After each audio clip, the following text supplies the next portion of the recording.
Well, I tell you something. Tell me the shorish of Tarnagol. Tarnagol? Is it in the Tanakh, Tarnagol? No? It's in the Greek? Shabbat songs. In the Tanakh, they want to call him Sechvi.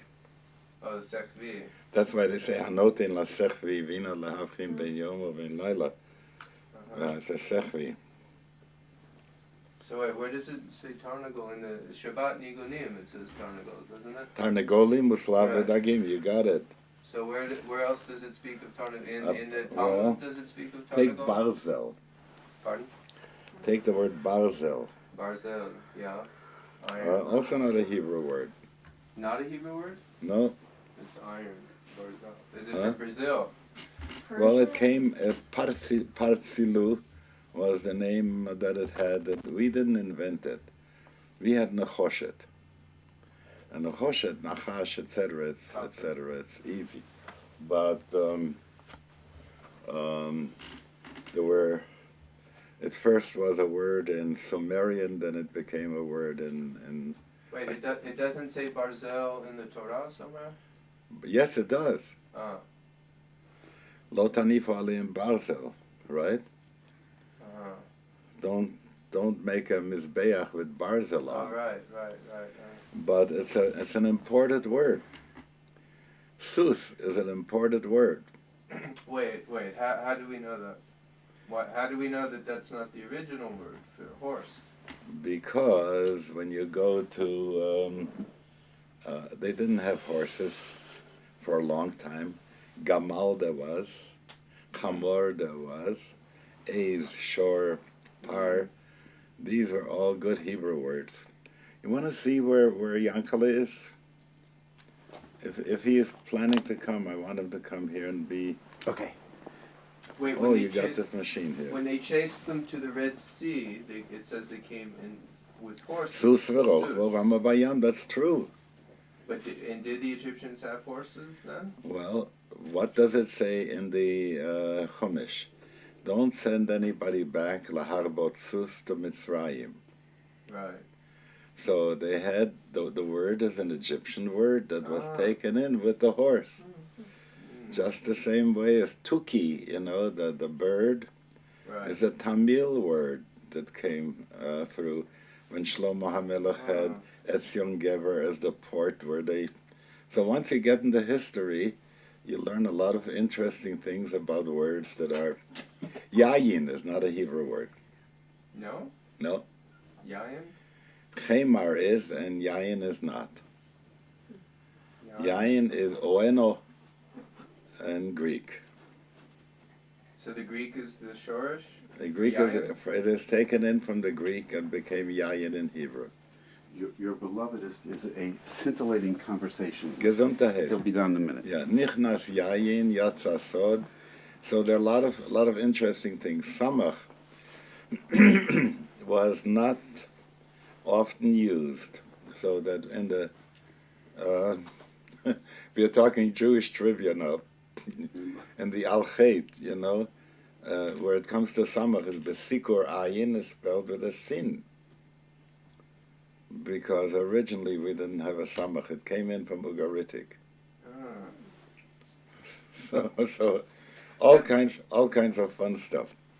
Now, today is the Yahrzeit of Reb Sholem Dov Baer, my Rebbe's father. And so I'd like to be able to share a little bit about about him and what he said and who he was.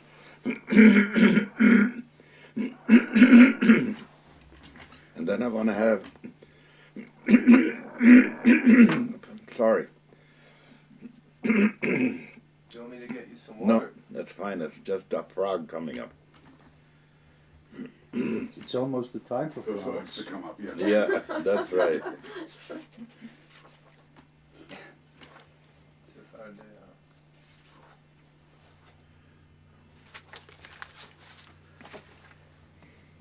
So, because we're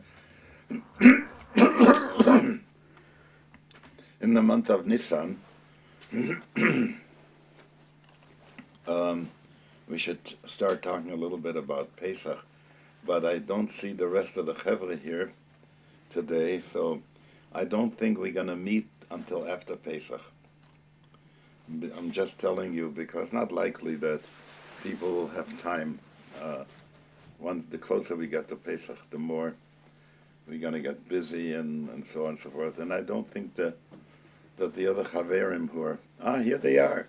Look at that. I was about to give up hope. Oh, sorry. Hope springs eternal. Sorry. So I got You gonna sit there? great news. You know, Amitai is in New York on the Hebrew High trip. With Mark and he- Soloway. With Mark Soloway, and all right. So he called this morning and said, yesterday's highlight was going to 770. Mm-hmm. And he said, what's that word? I didn't see him hanging in, and I said, effigy. You. Uh-huh. You weren't hanging in effigy. That's And- incredible. Why would they do that? I'm joking, and he's and he After all, it's like the guy in Afghanistan who converted to Christianity, you know? Yeah. I converted to renewal. he also said that he was very tempted, though he kept his mouth shut, that the rabbi who was giving the tour Mm-hmm. told the story of how the Rebbe gave away $1 to everybody who came to visit, and Amitai said, should I tell him that Reb Zalman used to get $2? Uh-huh. He remembers that story. But he did something for me that I've been trying to get somebody to do. Who? Mark. No, Amitai. Yeah. He went to Ground Zero, and when they started to daven there, he called me on the cell phone so I could say Kaddish with the... How wonderful. He said it's so... He was really overwhelmed by it. I talked to Junior Magid about giving someone Hebrew lessons. Yeah? Good. He's doing some bar mitzvah tutoring now, too. Yeah. That's wonderful. So, I was going to do something about the Rebbe's Yahrzeit. It's Nissan. I'll get to that. But now that you came in, I'm glad. I just want to say next week, until after Pesach, we won't meet again because we all Good, I have a lot of work to do. the Chikalanu Shata, you know, our time is very close. Do you sometimes hear Tom Throckmorton on the radio? He's the guy from Fort Collins who gardens. He's in the morning, on Wednesday he's in the morning edition and so on. Yeah, I've heard him. Okay. He's cool. So I asked him for this shtickler here because if you want a copy, this is good stuff for sermons, okay? Michael Leaven, is everything okay? Yeah, I promised to help you with something. Yeah, Kemosabe. you look a little glum. No, I'm fine. Okay, Your ring. let it ring. Just thinking, That's yours? Turn it off. Let it ring. I was mevater on mine too. Okay, here is Throckmorton. Spring is the season of rebirth and renewal. Nothing illustrates this more than the growth of seed once it's planted in the ground. KUNC Gardener Tom Throckmorton has more. And so it goes. Seeds are amazing.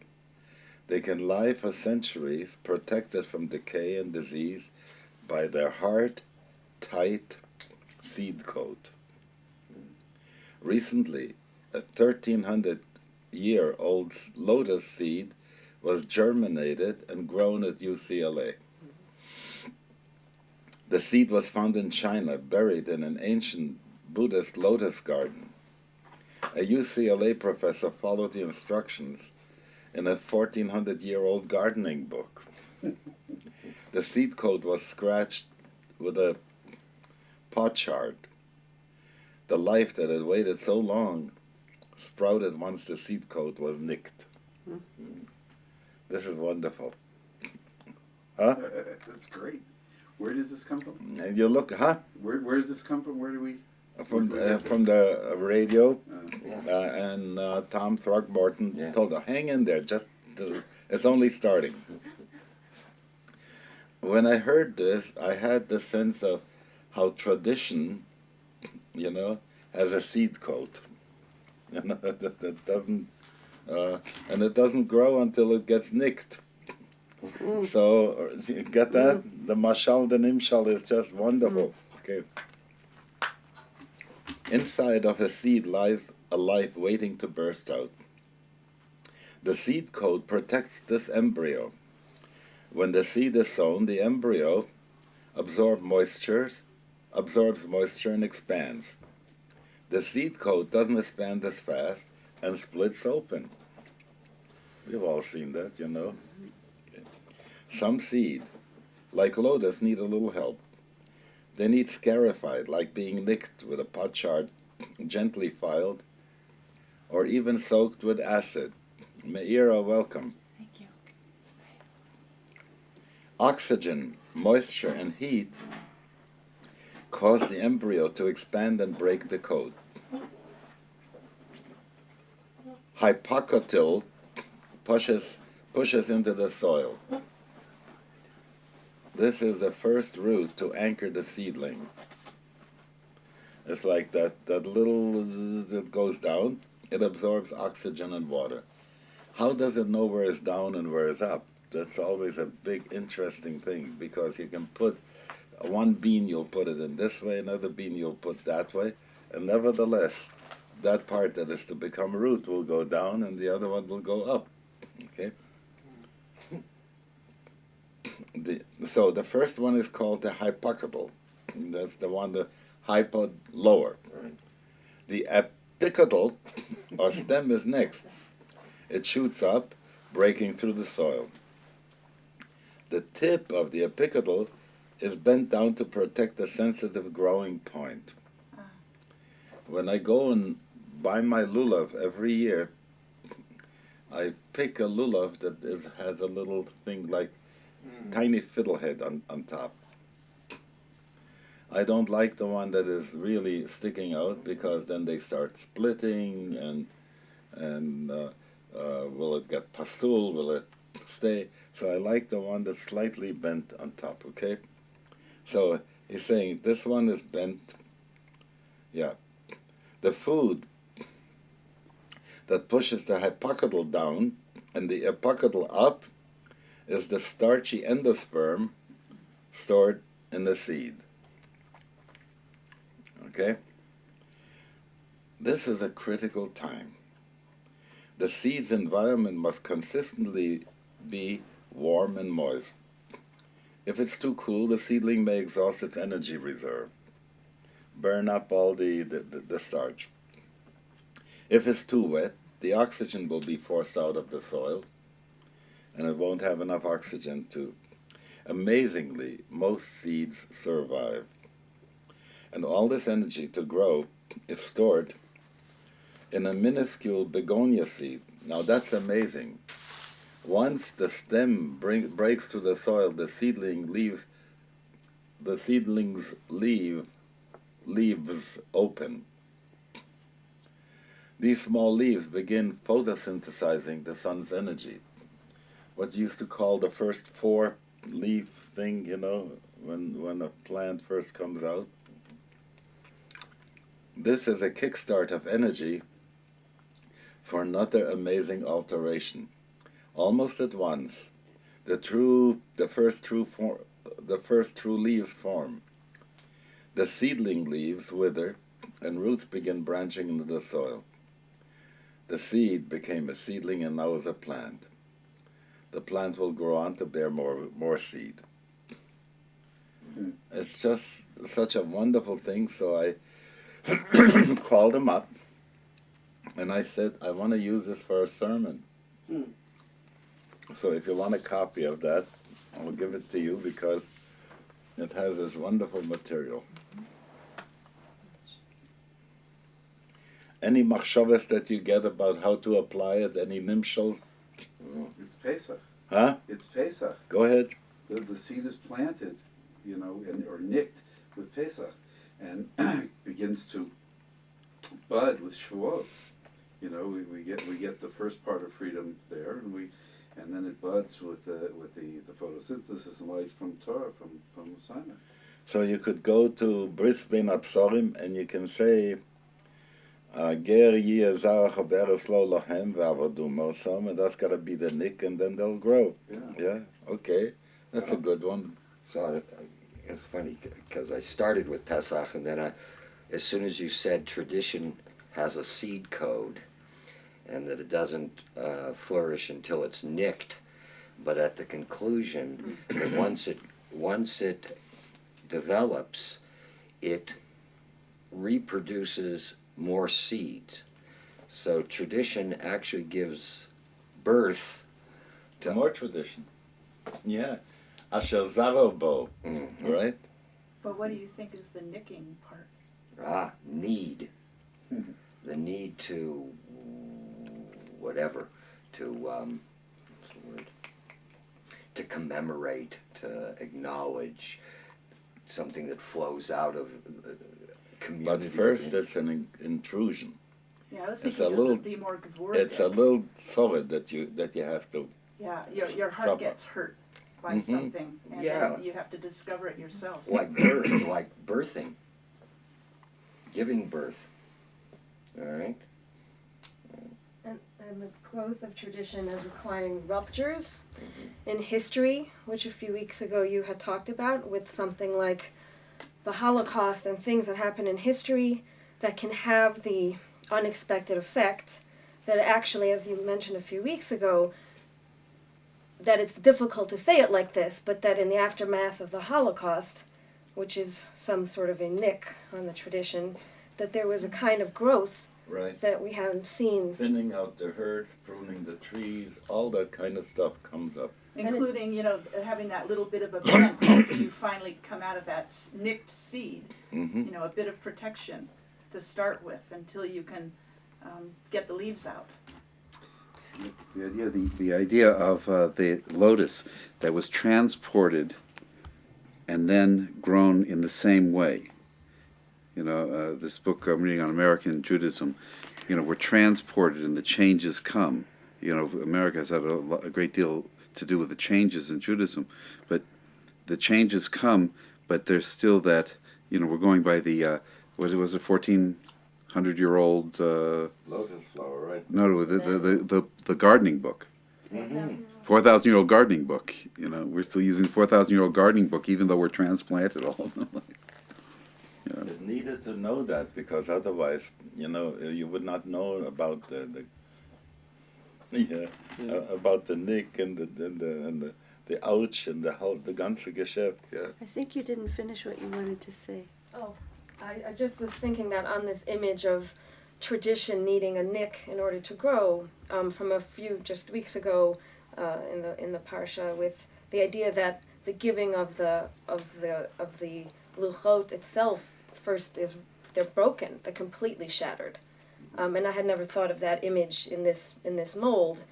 That's a symbolic, important lesson about how tradition needs to come out. It needs to come out through not just a nick, but maybe through like a more of a shattering, a very deep nick, as it were. So that image of the shattering of the luchot, that just came to mind.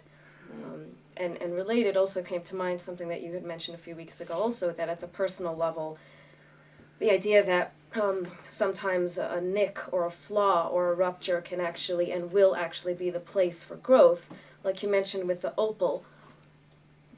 With the opal, that for an opal, it's the places where there's the defects Right. that will channel the light most. So, thank you though for noticing that. If you want, and if not, there's another chair someplace. Great. There was a, in Israel, there's a society. Just 1 second. Thank you. Okay. Go on. There's a society for the preservation of wildflowers, right? Which is really, it's wonderful for what it accomplishes because it preserves areas where there are certain unique things that happen. Nadya and I, when we were living in the Galil in '78, came the spring of '79, and we were living in this valley with this long stretch of 50 miles at least of foothills. So on the side came spring, and the wildflowers came up. What was utterly amazing was that sections of one color flowers. Nobody planted them. Well, no human planted them. But there was a whole field, going hundreds of yards of yellow, then purple wildflowers, but no mixture of them. Now, when I asked one of the Moshavnikim how that happened, his response, and this was a secular, all right, he said, Zenes. All right?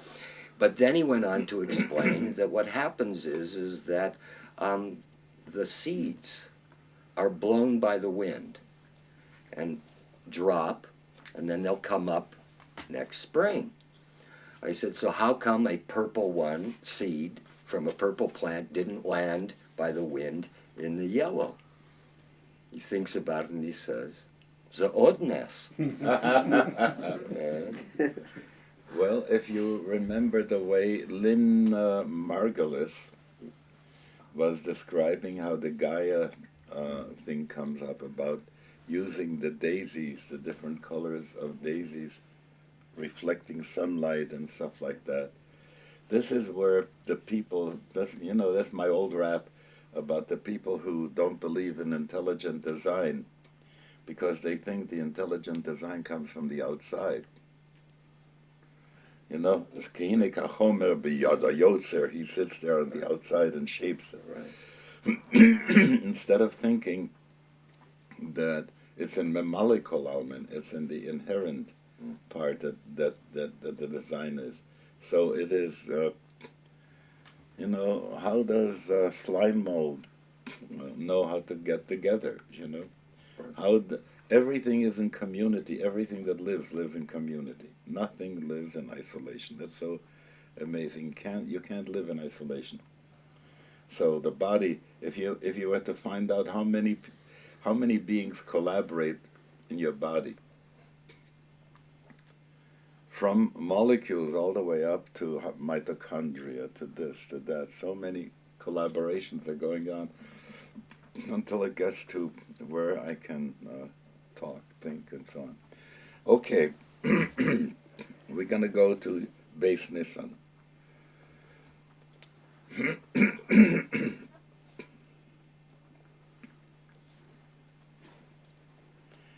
So I want to start with a niggin that he liked.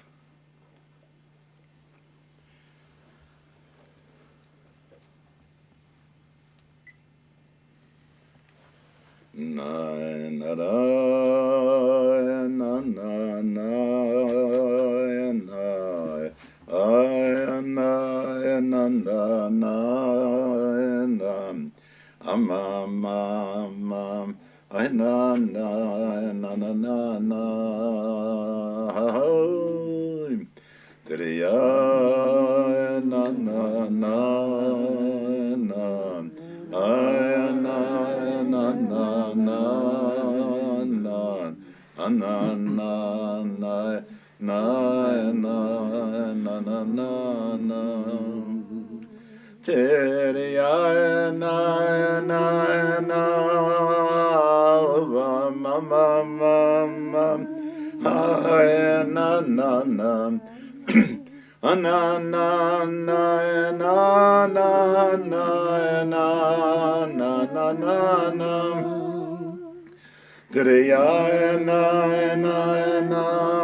na na na na na na na na na na na na na na ya na ya na na na na na na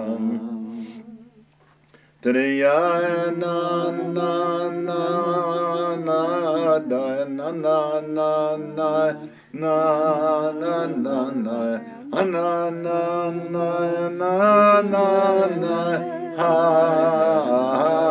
na Triya na na na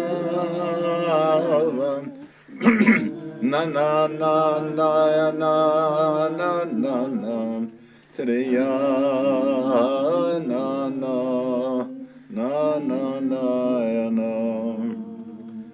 That was one of the nigunim he liked people to sing before he would do a teaching, a mimer. Any of you know a melody that's known as Achron's melody, Jewish melody? Who? Aharon? Achron. That's how. Aaron Akardin? No, it's not Aaron. It's Achron, a musician who wrote music. Just a second.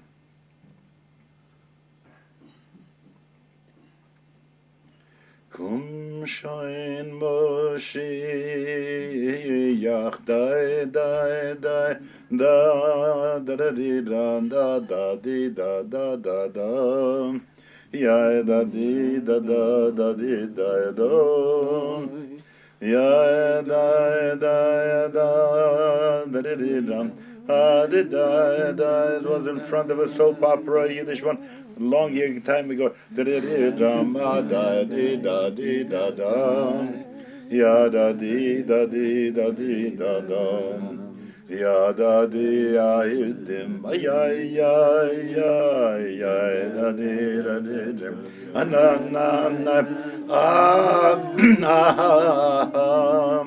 ya na di da da da di da ma da da da da ti da da da ti da da da da da da da da da ti da di da di da da ti da di da di da di da da. And then it would come an obligato by the guy who would improvise on the van, and so on and so forth. Okay. WEPZ. That's right. Uh-huh. That's right. They love that.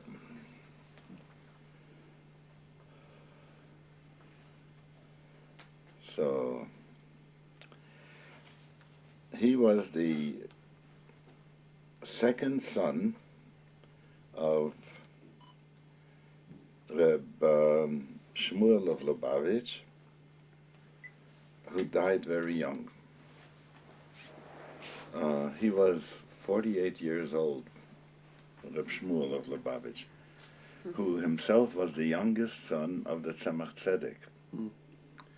And when the Tzemach Tzedek passed on, he had 6 sons. And as it happened with many of those dynasties, that the sons all started courts of their own. And it was a question as to who's going to inherit the seat, you know. That's number one.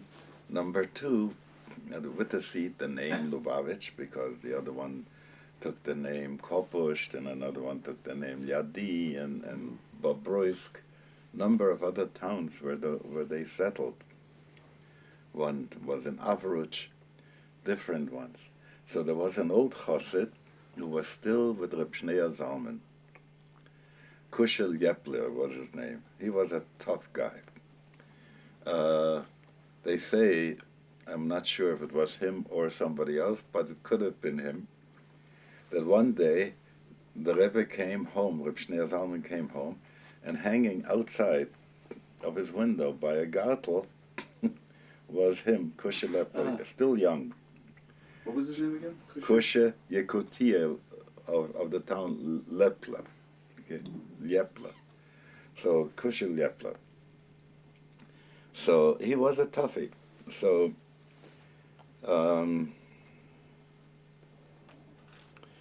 Reb Zalman says to him, "What are you doing hanging out of the window?" He says, in front of a tailor hangs a scissors, and in front of a shoemaker hangs a boot. What should hang in front of a Rebbe? A chassid.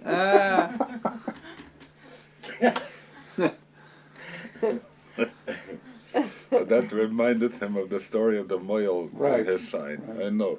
Okay. So at any rate, this guy, he also, Reb Shneer Zalman, when they came to arrest him, wanted to flee first. So he grabbed the Rebbe and says, I'm not going to let you flee. He says, why not? They might kill me. And he says, look, if you're a Rebbe, no bullet is going to take you. And if a bullet will take you, it's a sign you're no Rebbe, then you deserve to die. Kusha said that to him. So he says to him in return, he says, and why, with a smile at this point, and why should I have to die if I'm not a Rebbe, if I'm a plain Jew? He says, because you took away so much olam hazeh from people. You know, so many, if you are not a Rebbe and you took away so much of the enjoyment of this world from people, you deserve to get shot. So he went back in, and then the rest of the story of how he was arrested and was taken, so on and so forth. So he is now an old man, pretty old man.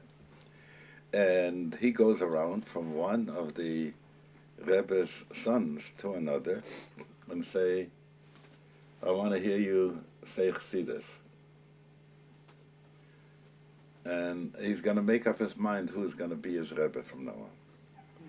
But you can imagine that this was also important because people were looking to see, he's an old maven whom he's going to check out.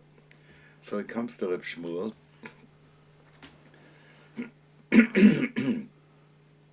and says, Shmulik, just like this, he had seen already his father when he was young, So he says, Shmulik, put on the hittel, meaning the streimel, and zog chassidus. And he listens to him and he says, you are the Rebbe. So I've always asked this question, how did he know? What was it that he was trying to check out, in the Rebbe, in the way in which he was saying chassidus? And it strikes me, in relation to Reb Miles, Miles is so wonderful. When he teaches, he's always in touch with what he teaches. I've found that there are people who are good, they know all the concepts, they can say all the things, but the reality that he is talking about, he's in touch with, and that's wonderful. I think that was the thing that Kusha Lepler wanted to find out. So, he was young, became a Rebbe, and all kinds of stories about the Rebbe Maharash I could tell, but it's not his Yahrzeit, it's his son's Yahrzeit. So when he was 48 years old, he asked his three of his older Hasidim, they were all Rabbonim, they were it's like his best din. And he asked them, what do you think? This dire I'm living in is getting to be a little too small for me. Do you think I should live in a larger place? Mm-hmm. And they agreed. They said, yes, like fawning Hasidim. And then they realized that he was saying goodbye, that this place was getting too narrow for him.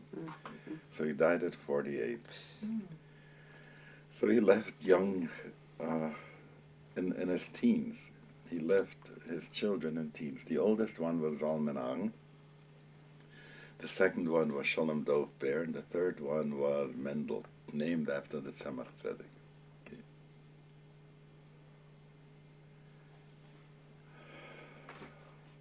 So when the kids were playing, and I think I told you that story before, when the kids were playing, what were they playing? Rebbe and Chassid. Mm-hmm. So, right? So they're playing Rebbe and Chassid, and The younger one, that's to say Reb Shalom Dov Baer, gives to his brother, you be the Rebbe and I'll be the Chassid, and he comes in and he asks him for a tikkun. Help me fix something up, I did something wrong. And he says, what did you do wrong? He says, I forgot to make a broche over some food that I ate. The older one says, I know exactly what you have to do. For the next month, every thing that you're going to say, even the broche, asher yotza, everything, say it out of the siddur. That'll be your tikkun. You'll not forget making a broche. The younger one said, you didn't do it right. So he says, what do you mean I didn't do it right? I watched Abba, through the keyhole when a chassid came and asked him the same question. This is what he answered. He says, but you didn't do it right. Papa always sighs before he gives an answer. You didn't give a krechts, okay? And when I first heard you tell that story, it had such an impact on me. Every now and then when I have to do where I want to help somebody who's going through like a health issue, I always make sure to sigh first, so that whatever the bracha is, it's not really coming through me. It's coming. I'm just the mouthpiece for the bracha that needs to come. But it's an amazing story. Amen. Amen. And I'm at this stage in my life where I'm trying to get my savta's oi. It's because she had an oi that could, that just came right from the bowels of the earth, up through her body, and was such an expression of so much that words couldn't say. But she did so much healing every time she made an oi, and I've been trying to get that oi, and it's just, my oi is too thin.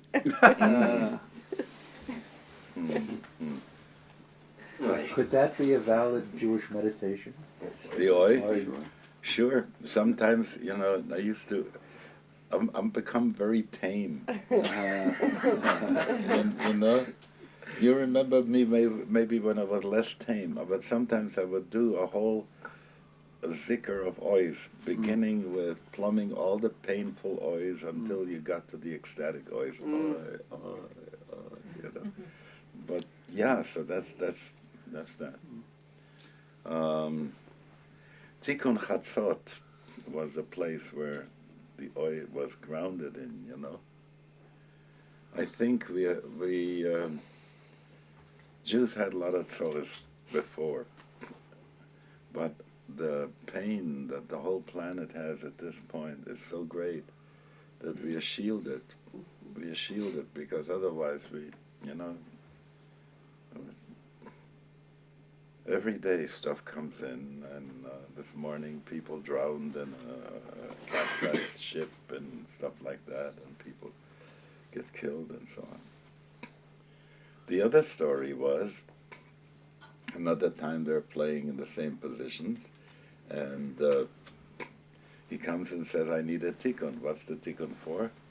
I took a pickle and I ate it, and I didn't ask mother's permission. So the older brother laughs. He says, what do you, for this you need a tikkun? Mother would be very happy that you eat, because he was sort of, hardly ate anything, so he was glad that he would eat. So he laughed. He says, you won't be a Rebbe, you're not a Rebbe.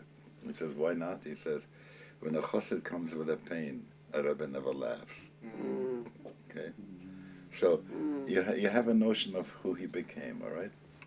For a number of years, he didn't take on being a Rebbe. And the other cousins of his were continuing. They were gathering Hasidim. The older brother wanted to be a merchant. He didn't. He says, I'm not a Rebbe. That's not me. It's not me. Rabbi Zalman. So finally, they prevailed on him, and he became the Rebbe. There was a time that he also made his way to Vienna because he was depressed, and he saw Freud, and that was that wonderful story that Joseph Burke wrote about in great detail, and he had it on the web at one point. It was in the Psychoanalytic Review as well. Huh? Yeah. If you can find us the thing, and I have it at home someplace. I'll look for it. yeah, I didn't file it, you know. It's a wonderful series of stories about the conversations that they had, and so on. At one point, Freud asked him, "What is your work?" And he says, "I teach Chassidus." So he says, "What's Chassidus?" So he said, "There are two continents. There's a continent of the head and the continent of the heart. And the two of them are not connected. And my job is to make sure that there should be a communication between these two continents." And that's so wonderful to hear, you know, because recently there was an issue of, I think, of Newsweek, or was it Time? Either Time or Newsweek had an issue about Freud's early years before he started to get into psychoanalysis and so on and so forth. Okay, so that's that. There's another piece. He went to Freud depressed, and Freud told him to go on a speaking tour in Europe. He said, "People will love you, you'll feel good again." He said, "No, you don't understand. When I don't feel the holy presence, I'm depressed." Mm-hmm. Yeah. Oh, we could all use a little bit of that, no? Mm-hmm. Yeah. So, his teaching, sometimes he had this amazing quality of being able to give a mimer that would last 2-3 hours. His Hasidim would hear it, and they would repeat it verbatim afterwards. And some of those deep teachings that he gave are found in a number of books, but I'll read you a little bit of his sichot, the table talk, okay?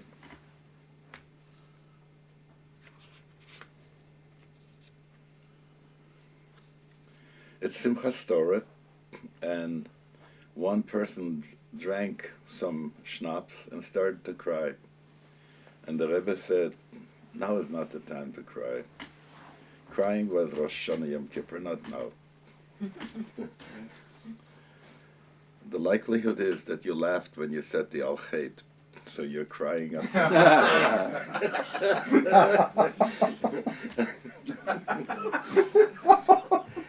I don't mean that he really laughed, but he really didn't cry at that point.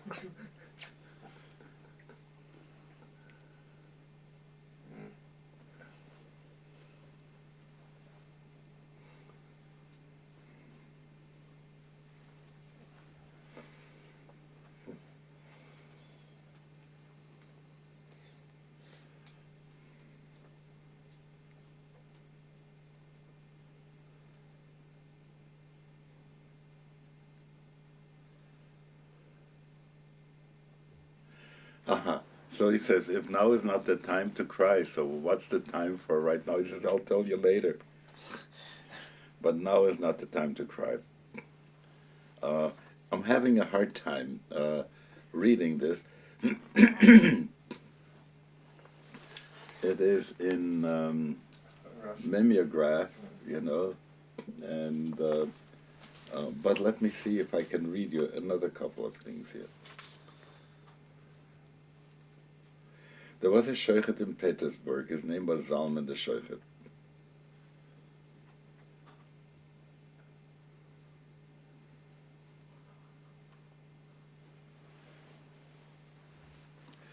So they wanted him to get the Kabbalah from a Sheichet who was a real great Sheichet. And so they sent him to a small, dark place. He came there to the Rov, and the Rov was learning Kabbalah.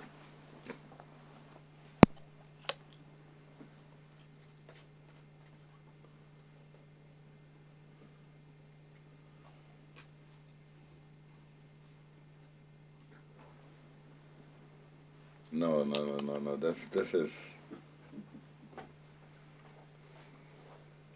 This reminds me on another story, but not this particular story. He begins the story about, this was not Kosher Lepler, but this was Binyamin Kletzker. I must have told you that story about the Kabbalist up to here, no? No? Okay. So Binyamin Kletzker is walking on his way to Reb Schneersohn. And why should you give the mitzvah to a horse? You know, walking is a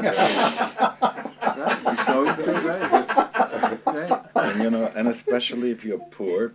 And so pilgrimage really means walking. Do you know about what is it? San Jacinto. There's this walk in Spain. The Pilgrim's Walk? Yeah. Yes, they're here.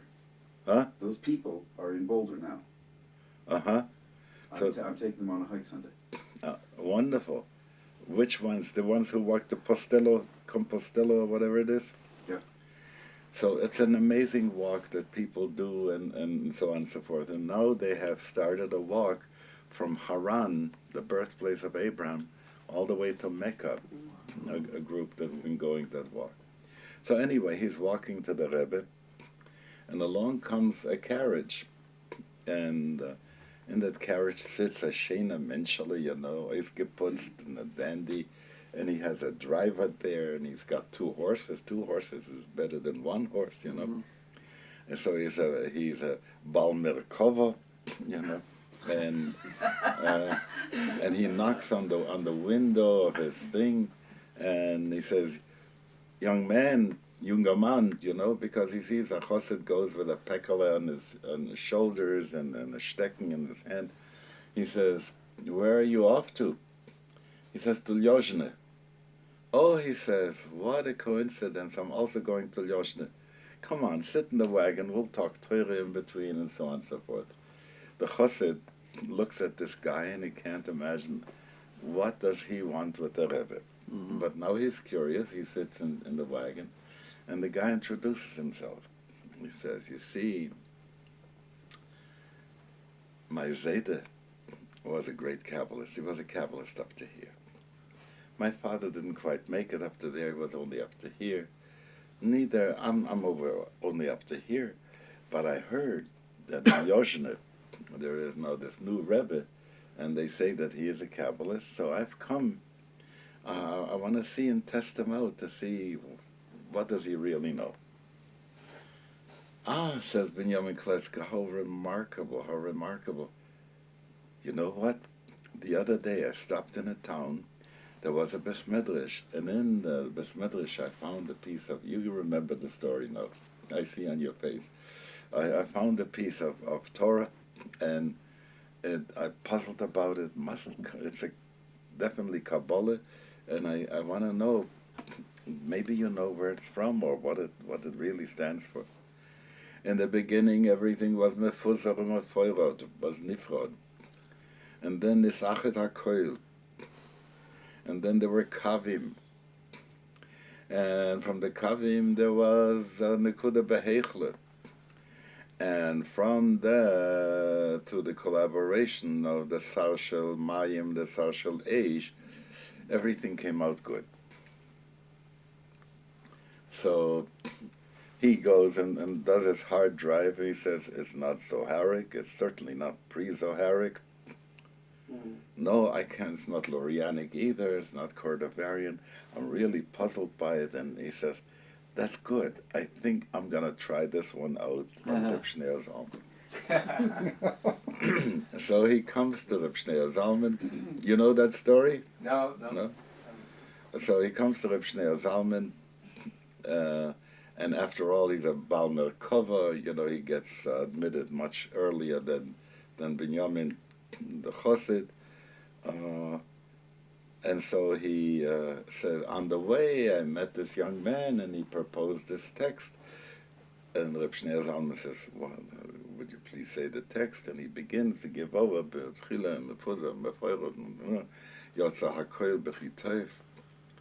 Schneersohn stops for a moment and thinks and says, "You know what? It's kreplach."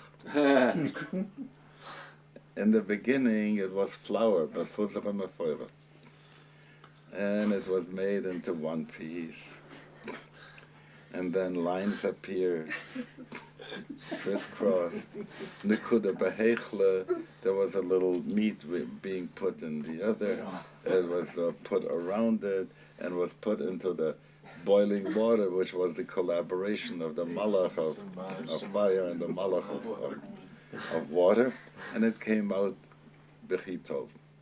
And that story was a story I heard very early, in order to tell us that don't get snowed by the fancy words, check what do they stand for. Okay? As the Rebbe checked and found out the only place where it made any sense was in Kreplach, in no other world. So this story that he begins here has such an opening. At one point he was sitting with Chassidim. I wish I could find these things. You know, my trouble is I read these things on Shabbos, and I don't mark them. You need Post-it notes. Huh? Post-it notes. And now you can do Analysis. Post-it notes as a sometimes I used to use paper clips. Someone once told me that is a muktzah. Right. So, That's why I said But a Post-it Post-it note, isn't huh? Why would a Post-it, how could a Post-it note be muktzah? Because it's for the writing. It is set aside for that process, you know. Muktzah machmas meloche, mutzmas But mach. there are those that are just meant dafka for marking of, Right. Where the signatures go in. Little dot. Those. We used to use them at Hillel to mark people who came on Shabbos for dinner. Uh-huh. And there were these special little things, because Uh-huh. first they wanted to use paper clips. So I checked it out, I said, you can't use paper clips. I love being more, than they were. So you can't use paper clips. So we would find these things like you were mentioning, the little Mhm. tape thingies. Right. And Right. that they could put on. Right.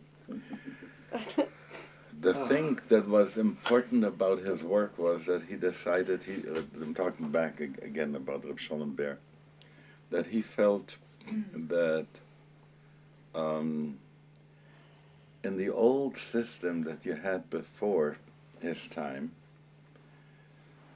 there were yoshvim, people who would come to a Rebbe and they would stay, they were the contemplatives who would stay there. In Belz, for instance, they used to have a minimum of 200 yoshvim there, and they were they had their own kitchen. They took care of themselves. They slept on benches in the Bis Midrash. I mean, this was the yoshvim, and that started out. Reb Schneersohn had yoshvim the same way, but Reb Shalom Baer felt this wasn't the right way. You needed to have a cadre of people now who not only are coming in and are educating themselves, as it were. He wanted to have it with more order. So he started the yeshiva Tomchet Mimim, which was the chief yeshiva of Chabad, and the yeshiva in Brooklyn is called Tomchet Mimim. He founded it. And he made sure that there should be not only a Seder for Gemara, and it should be a good Seder for Gemara, but also there should be a Seder for Chassidus, and that while there is a Rosh Yeshiva in charge of teaching you Gemara, the person in charge of teaching Chassidus was a Mashpia. And that's where that word comes into our usage here, Mashpia. I think I told you the story about my Mashpia Jacobson, who once saw me making those faces in davening, like, oh, yo. And he gave me a zetz on the side and said, did you try it with a smile? So, and it just changed the whole thing about how I was davening when it still hurt, But I was davening with a smile. It was different that way. So we had early hours. So you'd wake up, go to mikveh. 7:30 began the Seder of Chassidus. You'd learn Chassidus till 9 o'clock. 9 to 10:30 was time for davening in the morning. Then we'd go and eat. 11 o'clock was the first Shiur. And was over at 2:15. Then we would have a break and go for lunch, and then we would come back and learn legirse, those things that we, not liyuna, not the at depth, but to cover ground a lot. And we also had an hour where you could do whatever you wanted. And I was, at that time, avid to go to the library, open up books, and see what's in them. And so I would discover interesting books like the Reshit Chochmah and like the Mavar Yabok, that book that talks about the afterlife stuff and so on and so forth, because I was curious to see. And lots of, in Chabad, they didn't do much looking into Hasidic Sforim outside of Chabad. But I got to know a little bit of the Noam Elimelech, of the no. Here he is, the Degel Mount Ephraim. Getting older is so hard. The words don't come so fast. The Oyev Yisrael and so on. So the yeshiva they had different branches. Some of them were in Lubavitch itself, and sometimes he sent people away to a small town where there was a mashpia who was very, very special. One of them was Gronim, Shmuel Gronim, and another one was called Hendel, and they sent to these people, and they really worked with the young Hasidim, very strong. One of them says, before you go and meet the Rebbe, you have to spend Shisha Chadoshim b'Sheman HaMoir v'Shisha Chadoshim b'Psomim v'Samruke Hanoshim, which was translated to mean you work in Merirut, in Tshuva, for 6 months, and then for 6 months you work in Simcha, and then when you have prepared yourself, Ubazos Tovo El HaMelech, then you come to the Rebbe. So that's how people were working in those days. The First World War was coming. Before that time, there were Rebbes who were trying to create, modernity was coming in, and that was a very hard thing, because as long as you had the Shtetlach, which meant that was before the railroad came. So all those little Shtetlach, their connection was with a Balagola. There was somebody who would take people from this town to that town. Once the railroad came, along with that came Industrial Revolution. And so towns that didn't have many Jews before, all of a sudden had lots of Jews coming in, working in those towns, and very poor people. So you have Lodz became a manufacturing city. Warsaw, the same way. And people lived in very difficult places, in basement places and so on. And it wasn't much better when they came to America, because the sweatshops and so on and so on. So the Industrial Revolution created a change. So it wasn't anymore that a shoemaker could make a pair of shoes, one pair of shoes a week, and that would give him parnasa. He would bind 2 books that would give him parnasa. But by the time the Industrial Revolution came, then you had to produce more product in order to get the money that you needed, and life cost more, and accommodations cost more, and it was very hard. So many rabbis were then talking about how do you organize survival from the small places to the bigger places. And you got to understand how difficult it was during the First World War. Many Jews lived in what was then the Austro-Hungarian Empire and Germany. Germany extended through Silesia all the way to East Prussia. And a big chunk of Poland was under the German thing. Then there was the lower part the Ukraine was under the Austro-Hungarian Empire. So the place where I was born was one of them, Austro-Hungarian Empire. And all the kinder, the children of the Lubavitcher Rebbe, Choltke, Husyatin, Sadagera, Bahush, all these were in Boyan. They were all in that neighborhood. So when the war broke out, so the Russians and the Germans were fighting, and the Jews who lived in what was Austro-Hungarian Empire, the Rebbes went to Vienna. And so after the First World War, they didn't go back to Chortkov and to the other places. They stayed in Vienna. The Radomska stayed in Berlin. So there was a whole shift of that. Now, the difference was that once the Rebbe was no longer in another small shtetl, all you had to take was a trolley car to go to the Rebbe. If you lived in Warsaw and you wanted to go to Ger, so Ger was like Louisville here, you know, it was just close by. The Rebbe, Lubavitcher Rebbe, was in Otwotsk. There was another trolley car ride from Warsaw, you know, these things. And the Piaseczna, the same situation. They were all in the neighborhood. So moving it over to an urban thing was a very hard thing.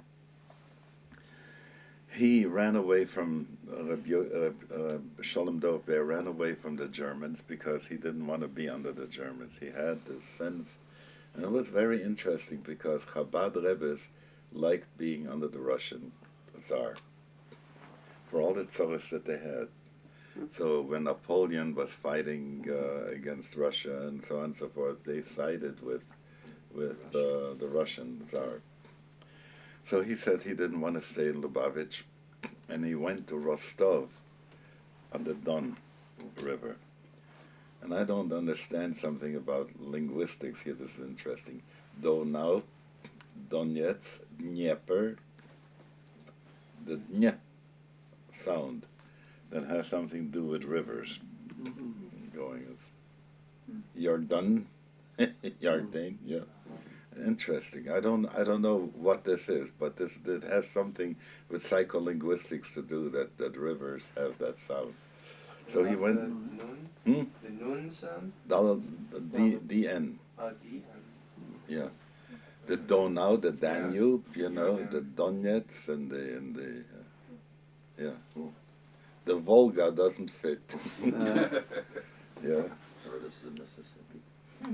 But Dnieper, you know, Dniester, there are a number of those rivers this way. So he went to Rostov, and by that time it's gotten very bad because the communists had won, the whites and the reds, and there was, until they finally settled all these kinds of things.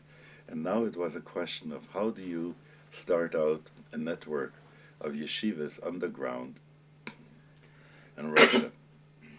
It was getting really hard. In 1927, just before Pesach, you know, at this time, he passed on the second day of Nisan, and it was typhoid that he had contracted. So, again, it took a while until Rabbi Yosef Yitzchak took over. But Rabbi Yosef Yitzchak already was in charge of the network of the yeshivas beforehand.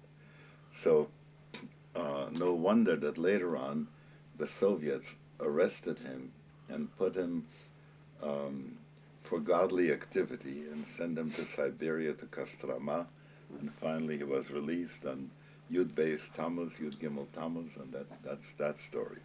But this was the Yahrzeit of the Rebbe, Reb Sholem Baer today. So later on I want to say a Kaddish for him, and there's another person I have in mind to say Kaddish for at this point. So we'll do that. Could I ask a question? Please. The Jews who were involved with the Bolshevik Revolution, Yeah. that I hear a lot about from some of my Christian friends, where did they come from? What communities did they come out of? You mean the Yevsekis?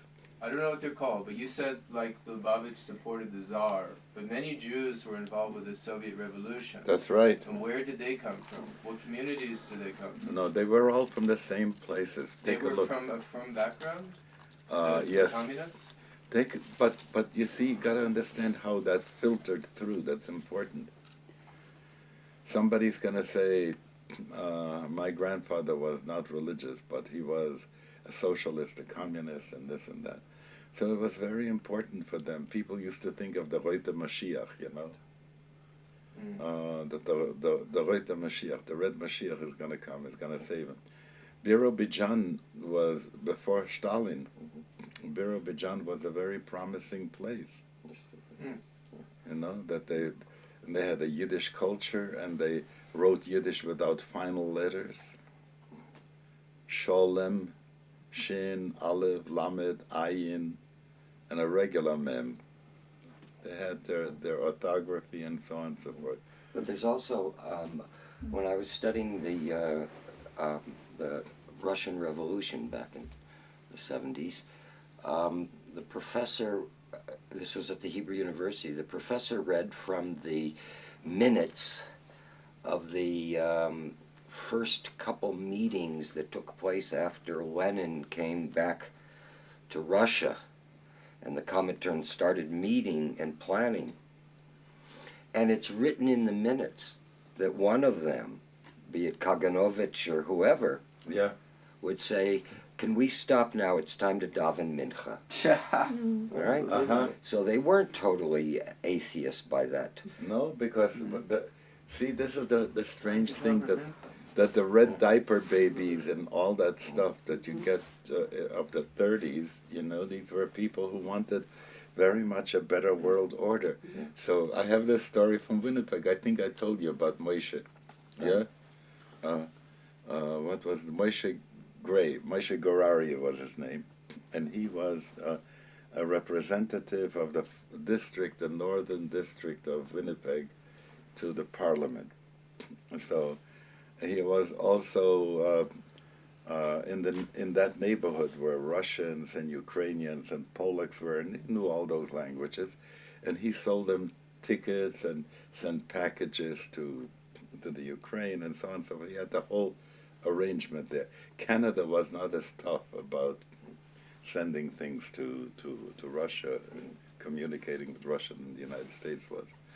So one day he calls me up and he says, Rabbi Zalman, what is it? He says, every year I give a talk in Parliament, and the Hansard is where they write them up. And the talk is about, I say, I'm a socialist, but not a socialist for Marx. I'm a socialist for Isaiah.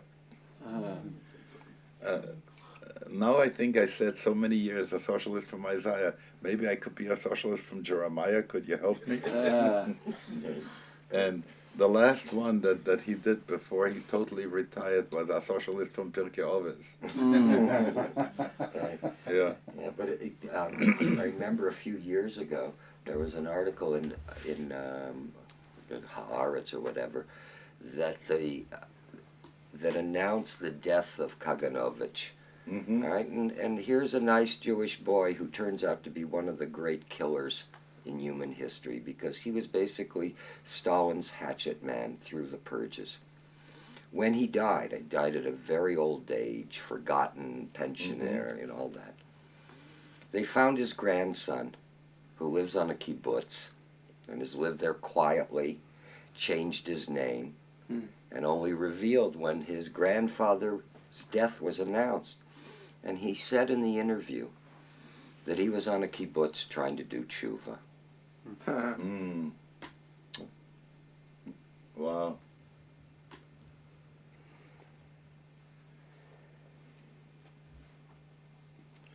Well, the whole story of Leibele Trotsky, you know, is a whole other maise. If you could imagine what it would have been if Trotsky would have gotten in there instead of Stalin. That did any of you see the movie where the South won the war?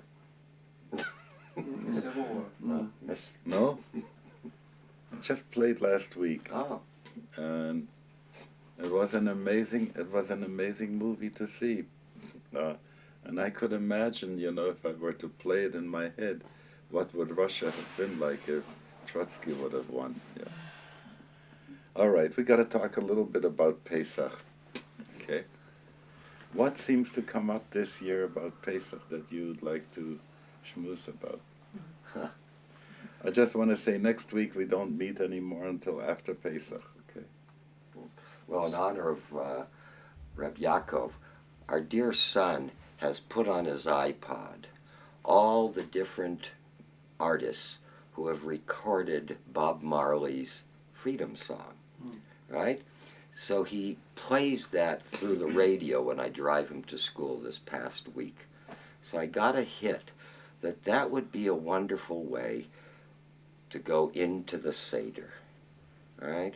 Because it's such a powerful song and it has such reverberations of how that country was really founded by Jews. I mean, Bob Marley and the whole Rastafarian liberation, freedom. Bob Marley Jewish?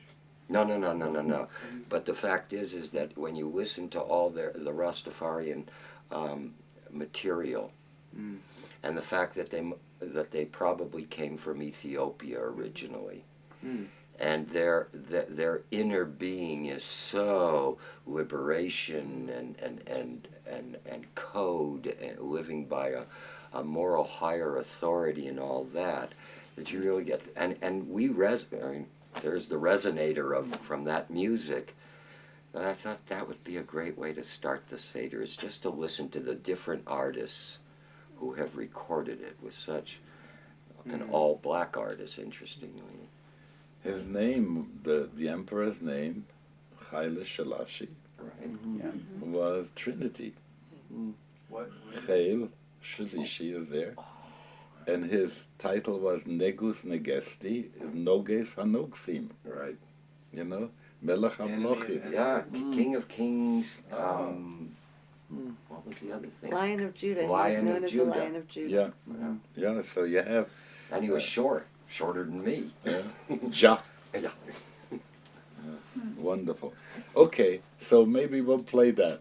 All right. Anything else about Pesach that you'd like to talk about? Last year, remember, we were talking about chemical kashrut. Right. Okay, getting things ready for Pesach. Anything else about who's going to be Sephardi this year?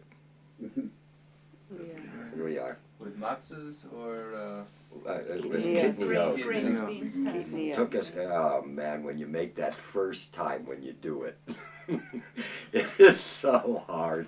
It's like it eating feels treif, like you're I guess. almost chumetzik, yeah? Yeah. I've been trying for years and I can't do it. The first year we did it, it was a decision that we made when we were in Berkeley. A bunch of the renewal rabbis sat together, months before Pesach, and we really went through all the reasons why we would, why we should, and we made a commitment that we were all going to make that shift.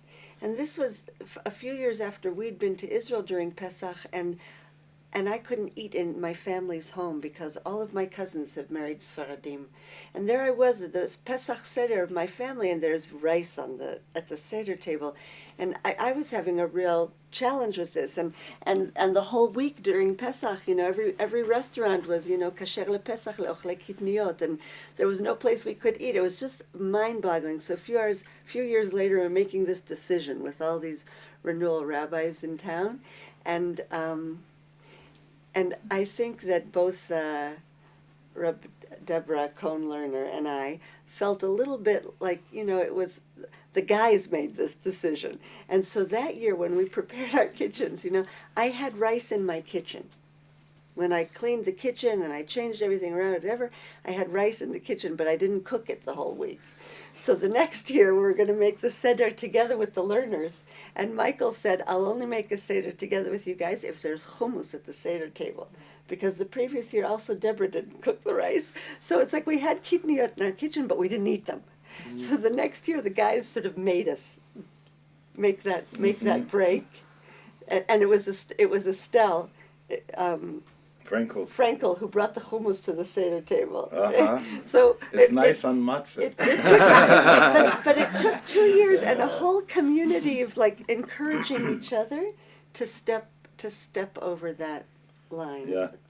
And I find that it's more difficult now, actually, dafka, because you can't just have any kitniot in your kitchen during Pesach. It has to be checked still. It has to be for Pesach, So it makes you even that much more conscious. It doesn't make it so much easier necessarily. Well, we were talking about quinoa. We're talking about kasha.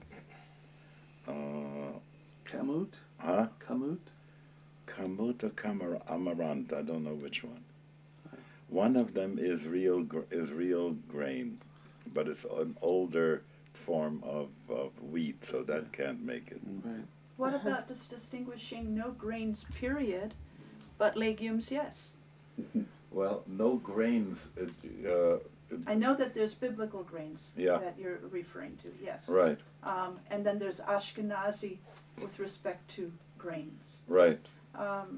But if you're talking, and then with Sephardi, they had a different system.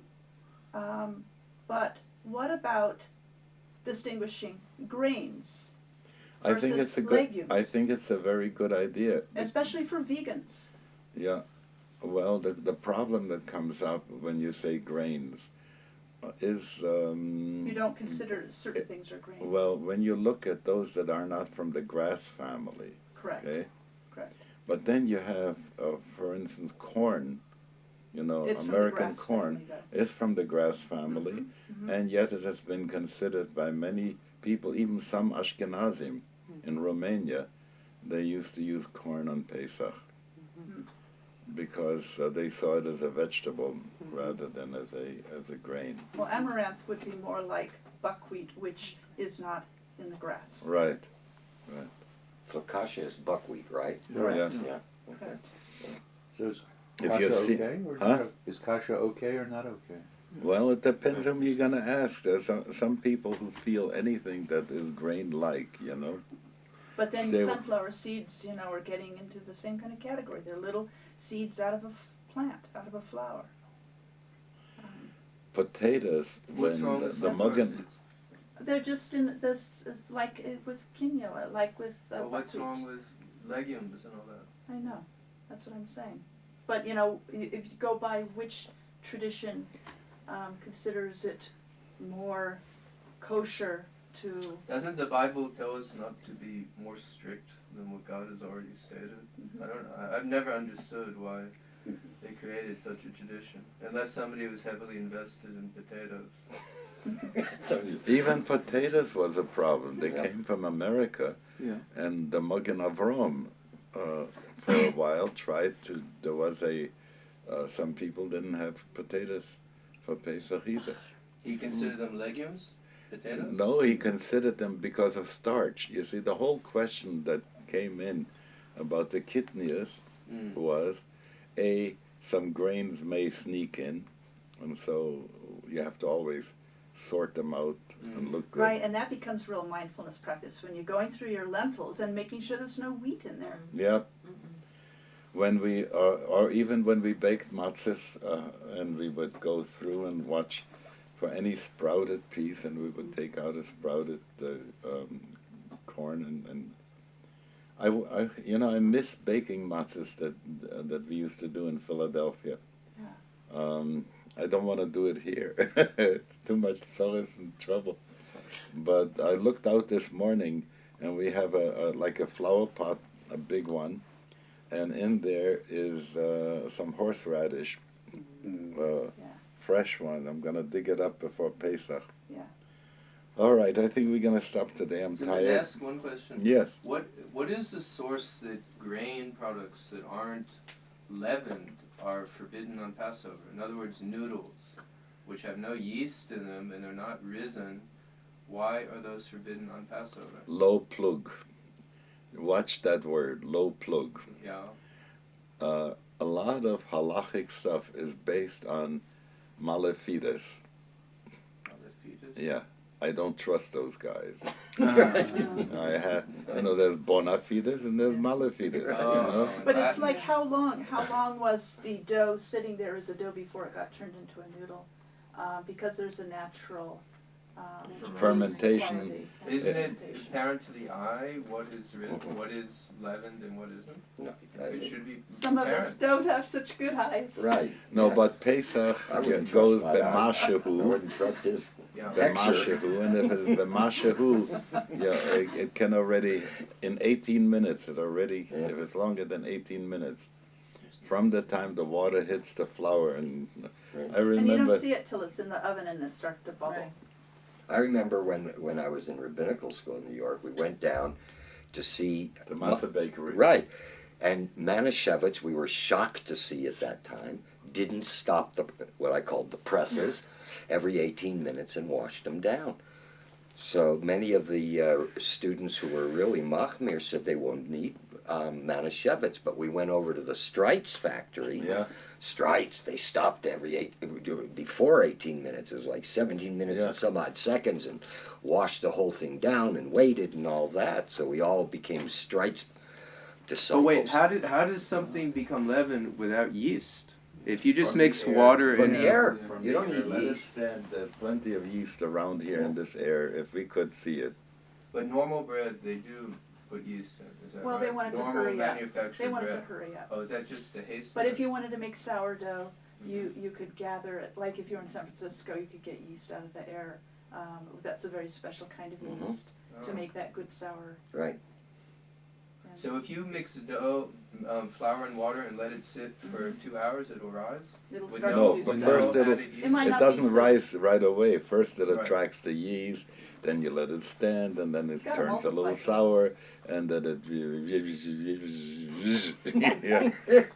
and that's how. The Then you lines and then the you take a little space. bit of that and put it into the dough, and that's how you make it. Yeah. Okay. Kaddish. Yeah, Kaddish. Just hang on for a moment.